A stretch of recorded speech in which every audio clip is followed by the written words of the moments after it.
படிப்பினுடைய அவசியத்தை உணர்ந்த காரணத்தினால்தான் நஞ்சு கொடுக்கப்படும் நேரம் வரை கிரேக்க நாட்டு கவிதைகளை படித்துக் கொண்டும் கேட்டுக்கொண்டும் இருந்தான் சாக்ரட்டிஸ்.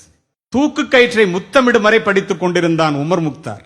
தூக்கு மேடைக்கு அழைத்துச் செல்லும் வரை படித்துக் கொண்டிருந்தான் பகத்சிங். படுக்கின்ற இடம் கூட படிப்பகத்திற்கு அருகாமையில் கேட்டார் அண்ணல் அம்பேத்கர்.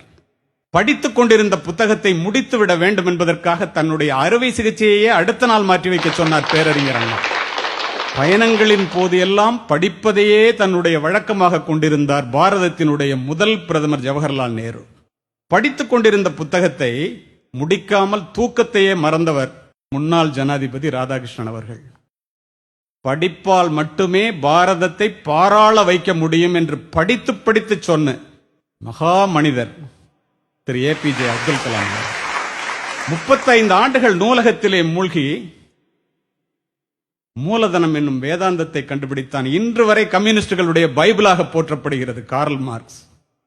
இதையெல்லாம் நான் எதற்காக சொல்லுகின்றேன் என்றால், படிப்பு ஒரு மனிதனை எந்த அளவிற்கு உயர்த்தும் என்பதை ஆசிரியர்கள் உணர வேண்டும். பிக்காசோவினுடைய ஓவியத்தை விட, பீத்தோவனினுடைய இசையை விட, ஹியூகோவினுடைய ஒரு வாக்கியம், கதையினுடைய ஒரு கடைச்சொல், கம்பனினுடைய ஒரு செய்யுள், பாரதியினுடைய ஒரு பாட்டு, என் கண்ணதாசனினுடைய ஒரு வரி நம்முடைய வாழ்க்கையே புரட்டி போட்டது. அதற்காக படிக்கிறது. இரவு முழுவதும் தொழுகையில் ஈடுபடுவதை விட 1 மணி நேரம் கற்பித்தல் மேலானது என்கிறார் நபிகள் நாயகம். கற்றுக்கொள்வது மனித பண்பு, கற்றுக் கொடுப்பது மனித மாண்பு. கற்க துவங்குபவன் மாணவன், கற்றுக்கொண்டே இருப்பவன் ஆசிரியன். கற்றுக் கொடுப்பதனால் தான் ஆசிரியரை கற்றுக் கொடுப்பவர் என்று சொல்லுகின்றோம்.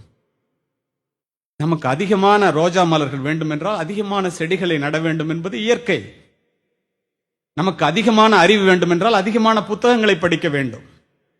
நீர் அளவே ஆகுமாம் நீராம்பல், தான் கற்ற நூல் அளவே ஆகுமாம் நுண்ணறிவு.